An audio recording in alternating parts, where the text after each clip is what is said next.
આજ પણ જરૂર સાથે સાથે છે. એક ગામમાં દીકરી છૂટી છે, બીજા જણ કે ભાઈ 11 લાખ, ત્યાં બીજા ગામ વાળા કે મેં 13 લાખ આપી, ઓલા કે મેં 15 આપી, 17 લાખે દીકરી ગઈ. બોલો, આ હું કઈ કોઈ માર્કેટનો માલ છે? આ કોઈ માર્કેટની વસ્તુ છે? તમે સડાવા કરીને દીકરીઓને જો વેચી નાખતા હો તો તમારી જિંદગી હળે જ આવી કહેવાય. બાપ, આ પંથરો મારા બાપ એ ક્યારે બંધ થાય?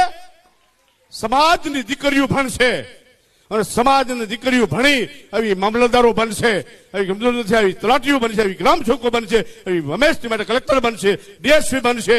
તો એનો બાપ સામેથી કહેવા જાહે તારો દીકરો મામલતદાર બન્યો છે, તારો દીકરો કલેક્ટર બન્યો છે, મારી દીકરી પણ કલેક્ટર બની છે, મામલતદાર બની છે, મારે તારી ઘરે દીકરી આપી છે, થોડા ધર્મે પરણાવી છે અને ઉપરથી ગાડી બ્લોક અને ફેટ લઈ જશે.